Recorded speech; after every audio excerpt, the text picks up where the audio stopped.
이제 앞에 화면 보겠습니다. 저번 주에 우리 while문을 활용하는 이제 반복문에 대해서 좀 공부를 해봤고요. 이제 오늘 for문이라고 하는 녀석을 배워볼 건데, 자,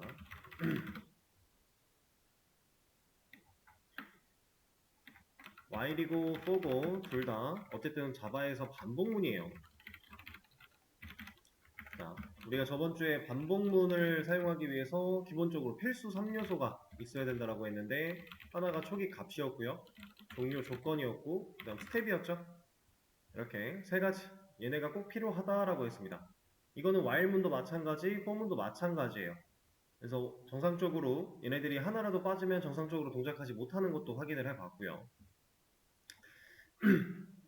자, 제가 일단은 바로 이중으로 들어가면 너무 어려워질 거니까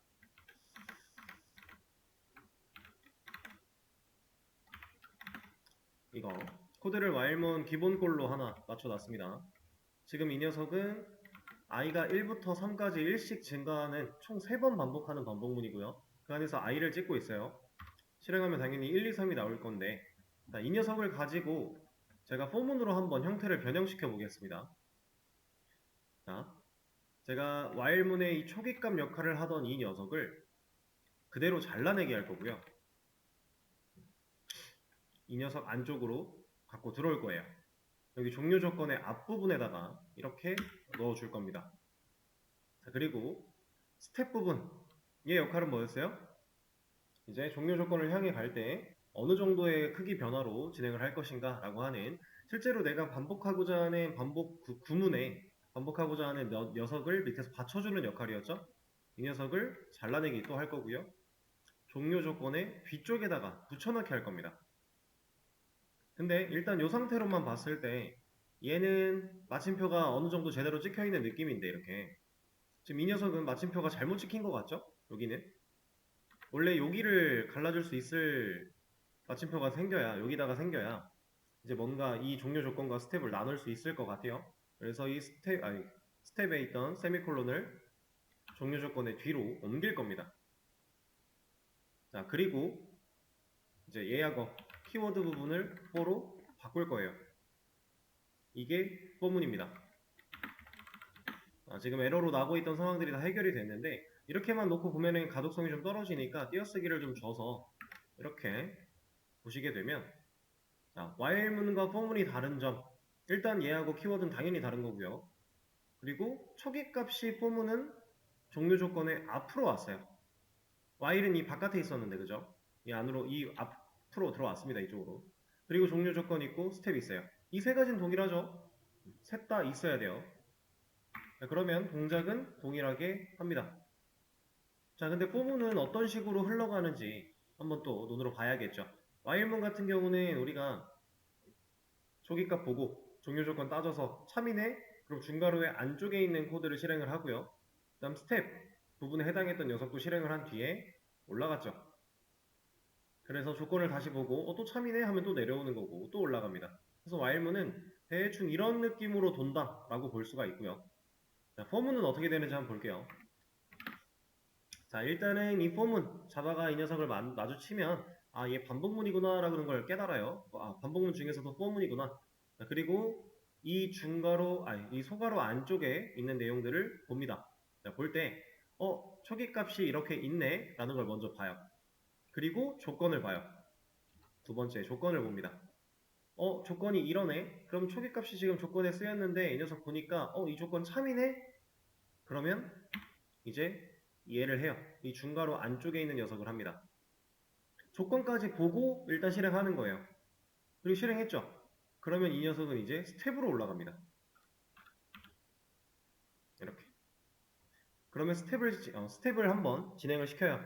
1 증가시키죠. 그리고 나서 조건을 다시 봐요. 그럼 조건을 봤을 때 또 참이네? 이러면 중괄호 안쪽에 있는 이 녀석을 한 번 더 실행을 하고요. 다시 스텝을 보러 갑니다. 그리고 스텝 증가시켰으면 또 조건을 보러 가요.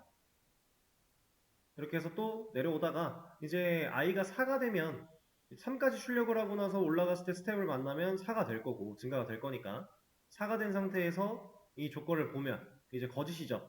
그럼 그때 탈출합니다. 그럼 while문이랑 for문이 다른 건 while문은 약간 이런 형태로 반복이 된다 라고 했었죠. 방금 전에. for문은 약간 이런 형태로 된다. 이것 빼고는 동일합니다. 자, while문과 for문은요, 둘 중에 뭐 하나만 안다고 해서 반복문을 못 써 이런 게 아예 없어요. 둘이 완벽하게 서로가 할 수 있는 거를 완벽하게 다 호환을 할 수 있습니다. 그래서 while문으로 한 코드를 for문으로 바꾸는 거 당연히 되는 거고, for문으로 만든 코드를 while로 바꾸는 거 당연히 되는 거예요. 둘 다 동일하게 반복문을 수행할 수 있다는 거. 우리 if라고 하는 조건문 배울 때는 이 녀석으로 할 수 있는 것 중에 스위치로는 못하는 게 있었어요. 그렇죠? 근데 이 for문 두 가지는 완벽하게 둘 다 해낼 수 있습니다. 근데 그렇게 할 수는 있지만 실질적으로는 for문을 좀 더 많이 쓰는 편이고요. 그다음 while 같은 경우는 보통 무한루프에서만 많이 써요. 왜 그런지 한번 볼까요? 자,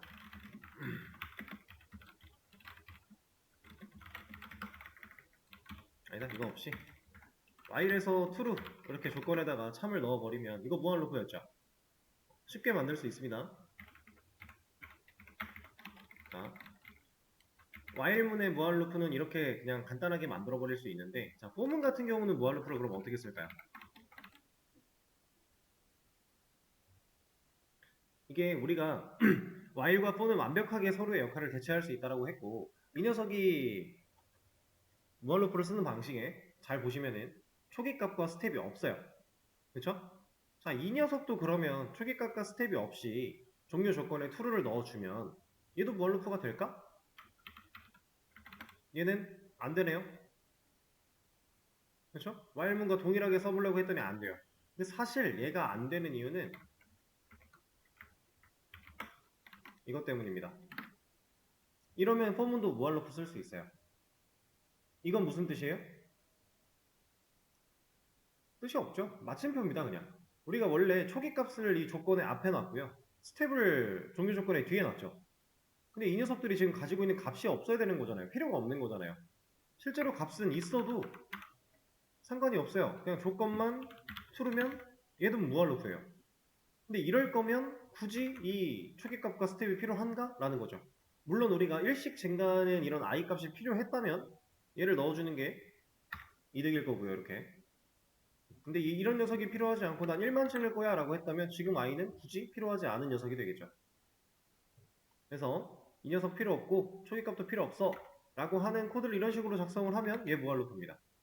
근데 사실 얘는 무한루프가 이렇게 해도 무한루프예요. for문이라고 하는 녀석, 이것도 무한루프입니다. 조건이 아예 없죠. 초기값도 없고 조건도 없고 스텝도 없어요. 다 없어요. 그러면 for문은 그냥 무한루프로 작동을 해요. 이렇게. 자, 그러면 얘도 편하고 얘도 편하고 둘 다 문제가 없는데 왜 무한루프를 굳이 while을 많이 쓰지? 라고 생각하실 수 있어요. 특별한 이유 없습니다. 무한루프는 while 가지고 그냥 많이 하고요. 일반적인 반복문이 필요한 상황에서는 for 가지고 많이 해요. 그리고 우리가 지금 제가 일반적인 상황에서 for를 많이 쓴다라고 했는데 실질적으로는 우리가 나중에 배우게 될 이제 복수계의 데이터를 순회하는 과정에서 반복문을 우리가 주로 많이 써요. 지금 사용하는 이 반복문의 기초 문법 응용처럼 뭐 몇 번 반복하는 반복문을 만들어서 내가 뭐를 몇 번 출력할 거야 이런 식으로 하는 거는 사실 되게 기본적인 문법에 해당하는 거고, 실제로 코드를 작성할 때 반복문을 쓰는 경우들은 다 대부분 이거예요. 이 과정에서 반복문을 사용을 합니다. 그럼 이 과정에서 반복문을 쓸 때 while보다 for가 편해요. 이때는 확실히 for가 편해요. 왜냐면 한눈에 보이거든요. while로 쓸 것 같으면 이제 이거는 제가 그냥 하나 보여드릴 테니까 무슨 내용인지 이해를 못하셔도 괜찮습니다.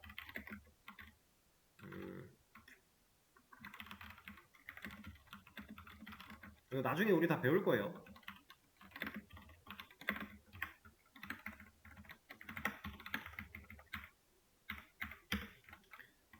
자, 지금 이 한 줄이 그냥 복수계의 데이터를 다룰 때 사용하는 그런 녀석이다 라고 보시면 되는데, 이 녀석이 예를 들어서 어떠한 값을 가지고 있다 라고 해볼게요.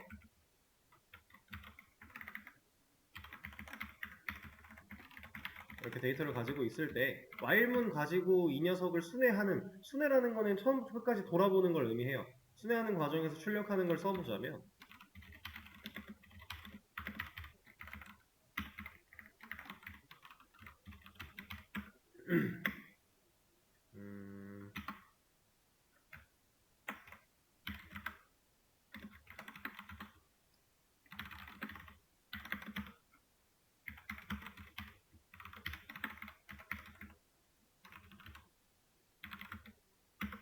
자, 이렇게 써야 되거든요. 이러면 이 안에 들어있는 1, 2, 3이 나와요. 이렇게 보여드릴까요? 10, 20, 30이 나옵니다. 이런 건데 이걸 이제 while문으로 사용하지 않고 for문 가지고 사용을 하면 어떻게 바뀔 수 있느냐?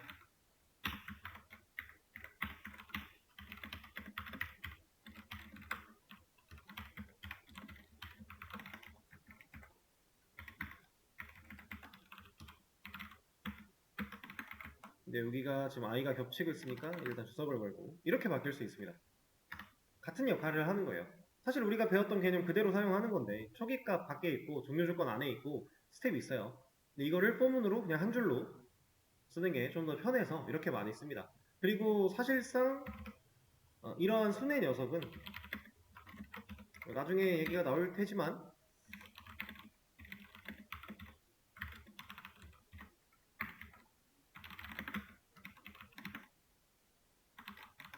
자, 이것도 같은 역할을 해요. 이거는 이제 저번에 말씀드렸던 향상된 포문에 해당하는 내용입니다. 그래서 실질적으로 우리가 주로 사용하는 반복문은 포문이 되는 거예요. while문을 안 쓴다는 아닌데 보통 무한루프가 아니고선 잘 안 건드리고요. 포문 같은 경우는 실제로 이런 복수계 데이터를 순회하는 과정에서 쓸 때 실질적인 활용을 되게 많이 해요. 그러니까 지금 당장은 기본적인 문법 상황에서 당연히 둘 다 알아야 됩니다. 하나만 알아도 완벽하게 대체가 되니까 난 이것만 해야지 이런 게 아니에요. 그렇게 한다고 그 프로그램을 코드를 못 짠다는 아니지만 당연히 둘 다 할 줄 아시는 게 좋아요. 그래서 우리가 지금 포문에 대해서 알아보고 있는 중이고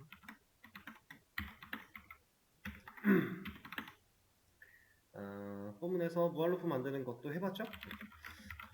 그리고 사실 무한루프를 크게 어렵게 생각할 필요가 없는 게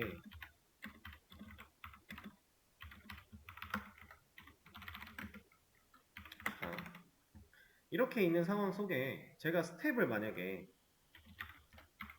이렇게 줬대요. 이것도 무한루프 아니에요? 결국에는 종료 조건을 실제로 거짓을 만나는 조건을 가질 수 있는 상황이 없잖아요. 1부터 시작을 할 건데 i가 3보다 작거나 같아야 된대요. 근데 i의 값을 제가 지금 마이너스를 주고 있어요. 그럼 얘는 계속 음수로 내려갈 거 아니에요. 이렇게. 그럼 영원히 돌겠죠. 그러니까 무한루프를 만드는 건 사실 너무 뻔하다, 간단하다. 그리고 이런 부분에도 당연히 되겠죠. 당연히 됩니다. 뭐 이런 것도 당연히 되는 거고. 우리가 알고 있던 while문에서 배웠던 그런 3요소에 대한 개념들은 여기서 똑같이 다 활용이 가능하다라는 거예요. 그래서 우리가 실질적인 문법 활용법만 잘 익히신다면 얼마든지 여러분들도 하실 수 있고요. 그리고 이거를 다시 while문으로 바꾸겠다. 그럼 키워드 while로 바꿔주고 초기값 종료 조건에 앞에 있던 이 초기값을 바깥으로 뒤에 있던 스텝을 이 내가 반복하고자 하는 구문의 밑에다가 세미콜론만 위치 바꿔주면 이거 while문이죠 그냥. 뻔문과 while문 둘 다 자유자재로 변경이 가능해야 됩니다. 당연히 뭐 while문에서 for문으로 가는 거, for문에서 while문으로 오는 거 이거에 대한 방식을 알고 계시는 것도 좋지만 실제로 사용하다 보면은 그런 거 없이도 여러분들 충분히 그냥 타이핑이 가능하거든요. 개념이 그렇게 어렵지가 않아요. 써야 될 구문들이. 그래서 지금 이제 앞으로 몇 문제 더 풀어볼 건데 그때는 while문으로도 하시고 for문으로도 풀어보고 둘 다를 해보세요. 그 과정 속에서 내가 진짜 지금 당장 for문 쓰는 게 너무 어렵다. 난 이해가 안 된다. 그러면 while문을 만들어 놓고 형태를 변환시키는 방법으로 해보시고 거기서 다시 for문에서 while로 이렇게 왔다 갔다를 하면서 두 개를 다 연습을 해보세요. 그리고 시간을 드리기 전에 이거 하나 더 할 겁니다. while문에서 제가 이중 반복문을 사용한다라고 했을 때 이제는 그냥 쓸게요.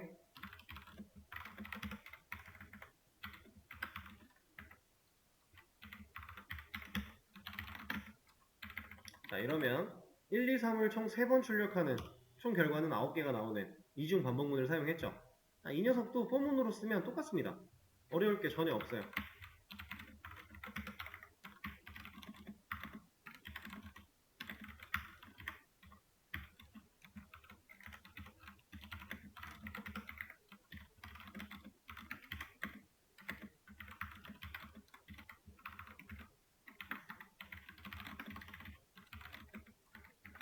이러면 끝난 거예요. 둘이 동일한 역할을 합니다.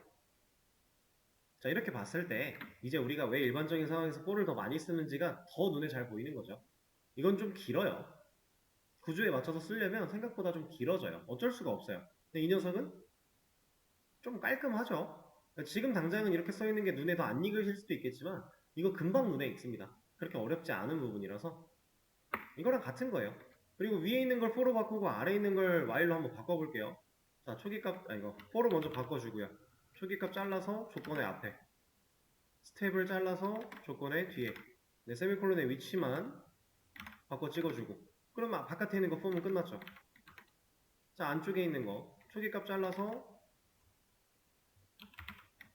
이 조건의 앞에 넣어주고, 스텝 잘라서 뒤에 넣어주고, 세미콜론 위치를 바꿔주면 똑같죠? 자, 밑에 있는 녀석 while로 다시 가보겠습니다. 자, 키워드 바꿔주고 초기값을 꺼내서 바깥에다가 스텝을 꺼내서 내가 실제로 반복시켜야 되는 구문의 아래에서 받쳐주는 거, 세미콜론은 올바르게 위치 맞춰주고, 이 녀석도 마찬가지죠. while로 바꿔주고 초기값 잘라서 바깥에, 스텝은 내가 반복하고자 하는 거 밑에서 받쳐주기. 이러면 끝났죠. 이겁니다. for과 while문. 둘 다 잘 할 수 있어야 되고요. 어떤 방식으로 반복문이 쓰여있든지 간에 해석을 할 수 있어야 돼요. 난 둘 중 하나만 해야지 아닙니다. 절대로. 그러지 마시고 침착하게 한번 보시면 눈으로 한 번만 제대로 쫓아봐도 사실 금방 읽을 거예요. 눈에. 그렇게 막 복잡한 구조가 이루어져 있는 건 아니라서. 자, 그러면 이 for문과 while문의 방식으로 문제 제가 2개 열어드릴 건데 이 두 가지를 둘 다 한번 풀어보세요. 수업 페이지 새로 고침해 보시면 지금 올라왔을 거고요. 시간을 드려보겠습니다. 자, 이제 같이 한번 보겠습니다. 수업 페이지에 문제 2개 올라왔고 그거 풀어볼 시간을 좀 드렸는데 두 문제가 뭐 써있는 건 딱히 없어요. 그냥 내용만 보시면 돼요.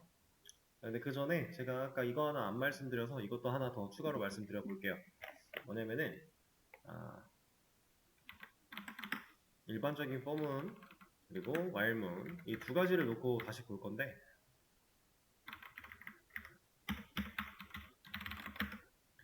자, 지금 보시면은 for문에서 우리가 초기값을 종류 조건의 앞에다가 넣었어요. 근데 그렇게 들어있는 이 코드 이만큼을 보시면은 얘는 마침표가 찍혔기 때문에 어쨌든 이게 하나의 코드입니다. 이 녀석을 잘 보시면 이거 뭔가요? 이거 변수 선언 및 초기화한 거죠. 그쵸? 실제로 변수 선언하고 초기화한 거예요. 그래서 우리가 지금 i라는 변수를 이쪽에서 쓸 수 있는 거고요. 그런 개념입니다.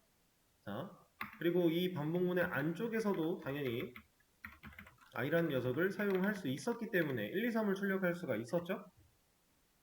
자, 근데 반복문의 밖에서는 지금 보이시나요? i라는 녀석을 못 써요. 왜? 이거 왜 못 쓸까요? i가 for문의 소괄호 안쪽에서 만들어졌어요.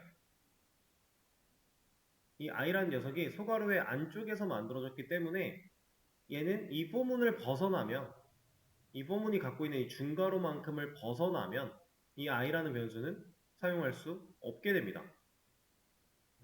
얘는 여기서 사용이 불가해요. 그래서 이 중괄호 안쪽에서만 사용할 수 있는 변수가 되는 거예요. 이 i는. for문 안에서 만들었기 때문에. 자, 그래서 실제로 사용을 못합니다. 이거 i라고 하는 이 에러 내용을 보면 이런 변수는 풀 수가 없대요. 왜냐면 없기 때문에 얘가 인지하지 못합니다. 이쪽 코드에서는. 자, 그러면 while에서 사용된 a라는 녀석은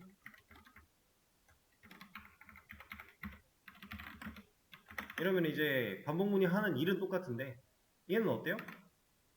에러가 없죠. 이건 왜 가능하겠어요? 같은 블럭 우리 메인 메서드라고 하는 이 중괄호 안쪽에서 여기서 만들었잖아요. 얘는 while문의 안에서 만들어진 게 아니라 while문 바깥에서 만들어졌고요. while문 바깥에서 쓰려고 하는 거예요. 그럼 사실 얘는 이렇게 사용하는 것과 다를 바가 없는 개념이 되는 거죠. 물론 값이야 반복문이 끝나고 나면 달라지겠지만 실제로 출력에 활용하고자 하는 그 순간의 개념만큼은 이렇게 쓰나 똑같다라는 거죠. 자, 그래서 얘는 실제로 값이 잘 나옵니다. a는 4라고 a가 4가 된 시점의 종료 조건에서 이거 false를 마주치게 될 거고 나올 거니까 그죠? 잘 나오는데 그러면은 포문을 활용할 때는 이렇게 바깥에서 이 녀석 얘가 변한 값을 알 수가 없나요? 라고 생각하실 수 있어요. 물론 방법은 있습니다. 이거 잠깐 주석 걸고요. 방법은 뭐 두 가지 정도 보여드릴 건데 그냥 이런 거 하나 만들어 놓고 초기값과 초기값이랑 동일한 녀석 하나 만들어 놓고 이 안쪽에서 얘를 증가시키면 돼요. 그리고 나서 바깥에서 얘를 찍어보면 저 a가 몇 가지 증가했는지 우린 볼 수 있겠죠. 이렇게도 가능합니다. 근데 사실 이렇게 안 해도 할 수 있는 방법은 있어요. 뭐냐면 i라는 녀석을 이 포문 바깥에서 쓸 수 없었던 이유가 이걸 못했던 이유가 포문의 안쪽에서 선언되었기 때문이라고 했죠.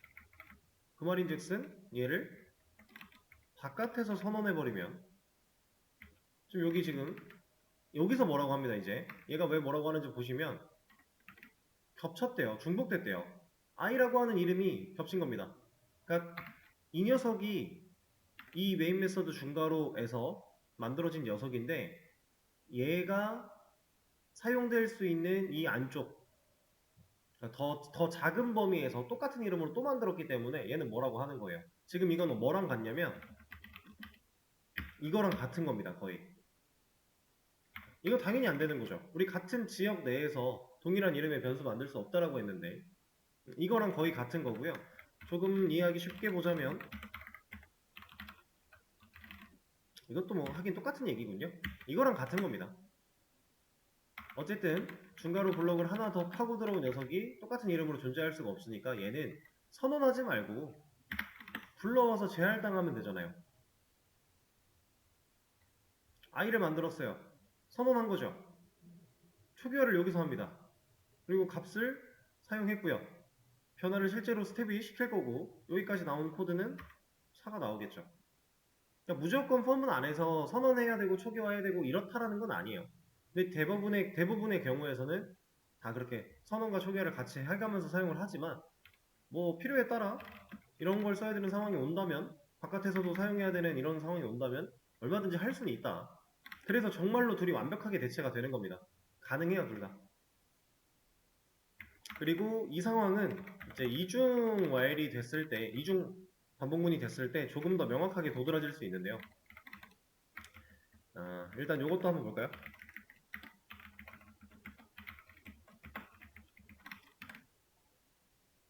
자, for문에서 i를 쓰고 있고요. 실제로 값도 출력을 합니다. 근데 while문에서 i를 써도 문제가 없죠. 왜냐면 여기서 만들어진 이 i는 for문의 안쪽, 이 중괄호에서만 살아남을 수 있는 i. 여기서 만들어진 이 i는 이 녀석 죽고 나서 만들어질 i. 전혀 상관이 없어요. 자, 죽고 나서 만들어지기 때문에 어차피 이 안쪽에서만 사용할 수 있는 녀석이기 때문에 바깥쪽 영역에는 영향을 주지 않는다. 근데 이 녀석이 이 위로 올라가 버리면 문제가 생겨요. 이제 빨간 줄이 떴죠? 아까 전에 보셨던 그 상황입니다. i 이름이 겹쳤대요. 여기에 있는 i 겹치는 거니까. 자, 이중으로 만들어 볼 거예요.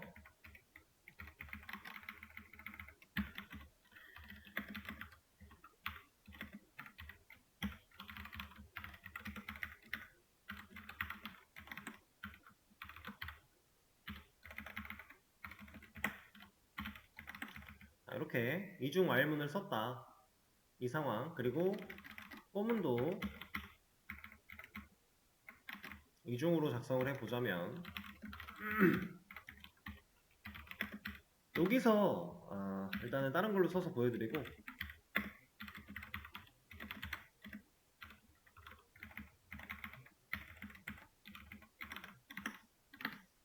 이 위에 있는 이만큼이랑 이 밑에 있는 폼은 이만큼이랑 결국 동일한 일을 하는 녀석인데, 자, 여기에 있는 이 j를 제가 i로 바꾸면 어떻게 되겠어요? 이 j를 i로 바꾸면 가능할까요? 이거 당연히 안 되는 거죠. 바깥에 있는 i 때문에 얘가 중복돼서 못하는 것처럼 이 바깥에 있는 i 때문에 안쪽에 있는 i는 안 될 겁니다. 이거는 당연히 안 되는 거예요. 중복 선언이니까. 그렇죠? 그래서 우리가 이제 저번에 제가 이런 말씀 한번 드렸던 것 같은데, 변수의 스코프와 라이프 사이클 이런 거 한번 검색해 보시라고 초반에 했던 것 같아요. 만약에 그때 제가 이런 말을 안 했더라면 이제라도 한번 검색을 해보세요. 아마 했던 것 같긴 한데, 이게 이제 변수가 살아남을 수 있는 그 생명 주기에 관련된 내용이고 얘가 존재할 수 있는 범위에 관련된 내용입니다. 근데 지금 당장 엄청 깊게 이해가 안 되더라도 그냥 한번 읽어보시고요. 디테일한 내용은 조금 더 뒤에 우리가 여러 가지 개념을 좀 더 추가로 배우고 나서 또 같이 얘기를 할 겁니다. 이러한 개념이 있다. 얘는 얘고 이제 문제를 같이 풀어볼게요.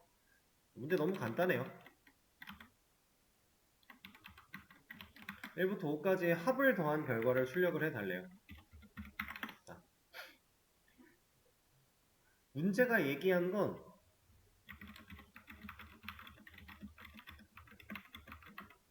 이거 해달래요.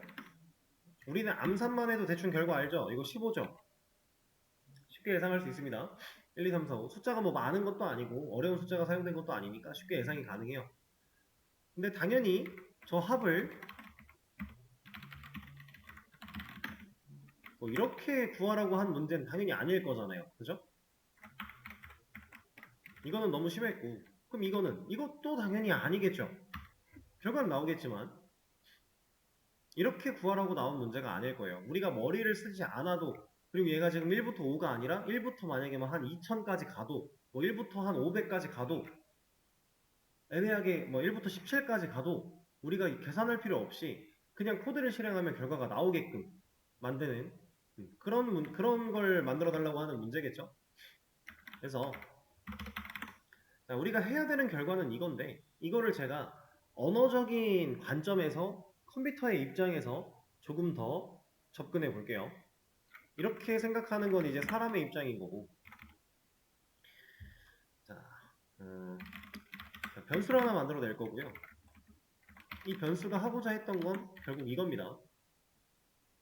자, 발전시킬 거예요. 지금 이것보다는 이게 조금 더 언어적으로 변한 거죠. 한 단계 한 단계 진짜 내려갈 겁니다.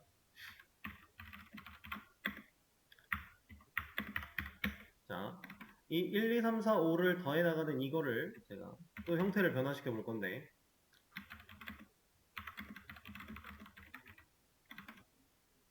이거 뭐예요?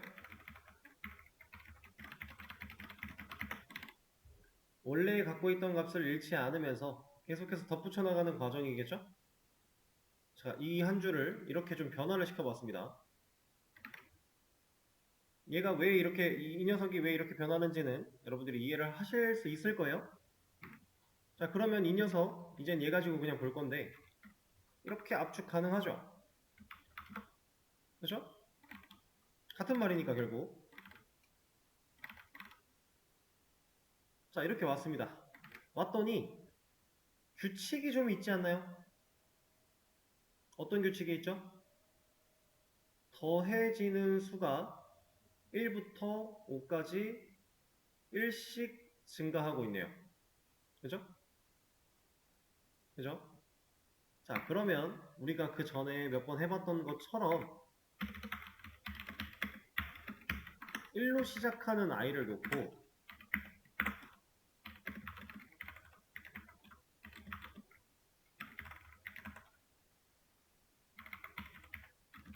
이런 식으로 쓸 수가 있겠네요. 그렇죠? 자, 이만큼의 녀석들은 우리가 i에다가 계속 1씩 더해주면 되는구나 라고 하는 개념을 사용해서 이렇게 들어갈 수 있었을 거예요. 첫 번째 이 연산이 끝나고 난 다음에 i의 값을 2로 변화, 그리고 i의 값이 3이 되고, 이러면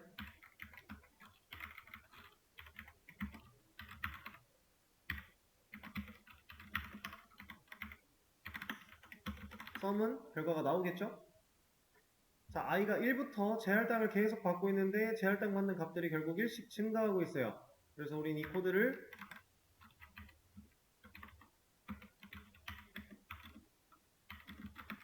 이렇게 변화를 할 수 있을 거고요. 그렇죠? 그럼 이 코드가 이렇게 변화할 수 있을 거고요. 이건 결국 1 증가니까 이렇게 변화할 수 있겠네요.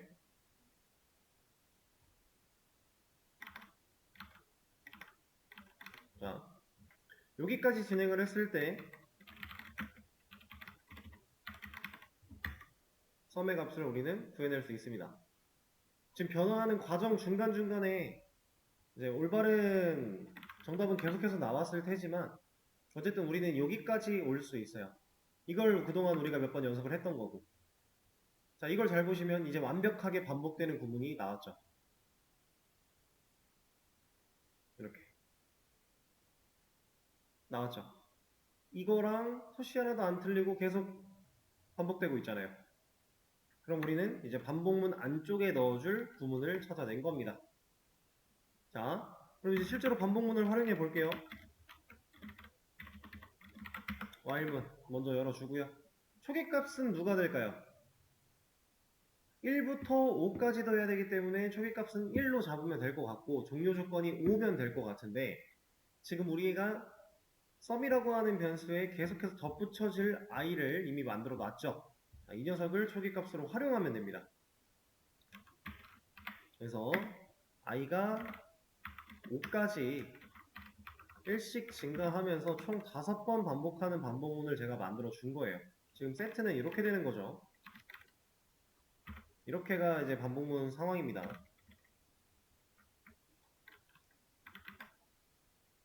이렇게. 이 안쪽에서 우리가 실제로 해야 되는 일은 스텝까지 있으니까 이 녀석만 와주면 된다. 자, 근데 이 녀석이 왔는데 뭐라고 하는 이유가 변수가 만들어져 있지 않기 때문이에요. 그럼 이제 이 녀석이 만들어지면 끝나겠네요. 자, 이 과정을 제가 간단한 그림으로 좀 표현을 해보자면, 자, 우리는 썸이라고 하는 빈 상자를 하나 만들어 낸 거예요. 이 상자에 처음에는 0이라고 하는 아무것도 안 들어있었어요. 개수가 없어요. 0입니다. 여기다가 한 번 코드가 실행되면 사과를 한 개 넣겠대요. 이 상자에다가 사과 하나 넣었습니다. 아무것도 없던 상자에 0개가 들어있던 상자에다가 한 개를 넣었어요. 그 다음에 이 원래의 값을 잃지 않으면서 사과를 2개 추가합니다. 그 다음에 3개를 추가해요. 그 다음에 4개를 추가하고 마지막엔 5개를 추가하고 그리고 이 안에 들어있는 사과는 몇 개 이거 하고 있는 거예요. 그 코드가 지금 이만큼이 되는 겁니다. 그렇게 해서 이제 이 첫 번째 문제를 해결을 할 수가 있어요. 사람의 입장으로 생각했을 때를 컴퓨터의 입장으로 생각할 수 있게 조금씩 한 단계 한 단계 발전시켜 나가는 과정. 그렇게 발전을 시키면서 우리가 최종적으로 얻어내야 되는 코드는 반복돼야 될 구문을 찾는 거예요. 이 구문에는 스텝이 포함되어 있을 수도 있고 그렇지 않을 수도 있고 어쨌든 반복하고자 하는 녀석을 찾아내는 게 중요한 겁니다. 그래서 그 녀석을 올바르게 반복문에 사용하는 게 더 중요한 거고요. 자, 이거를 이제 폼문 가지고 그대로 한번 작성을 해볼게요. 이 녀석 그냥 두고요. 썸도 아예 다시 만들어서 자, 이러고 int j는 1부터 j의 값이 5까지 j를 1씩 증가시킬 거고 이 안쪽에서는 sum2에 플러스는 에 j 이러면 끝났죠. 만약에 여기서 결과를 출력하는 이 녀석이 반복문의 안쪽으로 들어가게 된다면 얘는 더해지는 그 과정에서 결과가 출력이 될 거예요. 처음에 0에서 1 더하면 1 들어있는데 2를 추가로 더했으니까 3. 거기다가 3을 추가로 더하니까 6. 거기다 4를 추가로 더하니까 10. 마지막에 5를 추가로 더하니까 15가 되는 거. 이렇게 과정을 보여줄 수 있는 거고, 이게 반복문 바깥으로 나온다면 이렇게 만들어진 이 변수가 0이었는데 반복문을 돌면서 계속해서 이 변수는 재할당을 받을 거예요. 값이 변한다는 얘기죠. 그렇게 변화한 값을 이 자리에서 찍어보겠다라고 하는 거니까 최종적인 값이 나오게 되는 거겠죠. 본문도 마찬가지고요. 자, 두 번째 문제는 또 이것도 별거 없습니다. 결국 반복문을 활용하는 문제인데 마이너스 100부터 25까지의 합이래요. 자, 그럼 우리가 건드려야 될 건 뭐밖에 없어요? 초기값과 종료 조건밖에 없겠네요. 만약에 지금 1부터 5는 양의 방향이에요. 지금 마이너스 100부터 25도 결국 음수에서 양수로 가는 양의 방향입니다. 근데 만약에 두 번째 문제가 뭐 25부터 마이너스 100으로 가라 이런 식으로 했다면 얘는 이제 음의 방향으로 가야겠죠.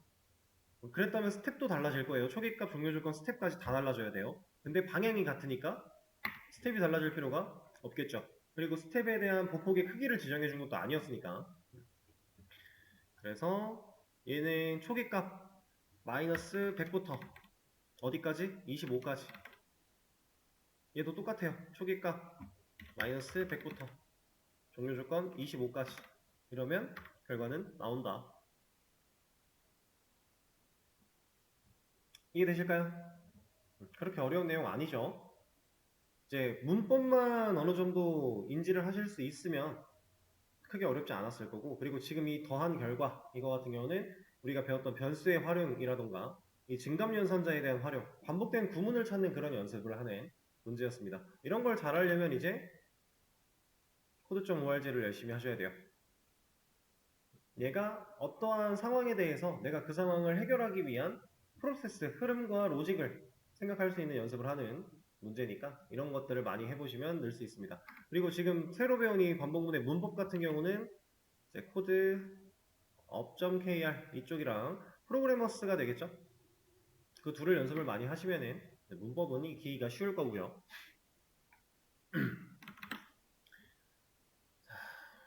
그러면 반복문에 대한 얘기는 여기까지 마무리하고요.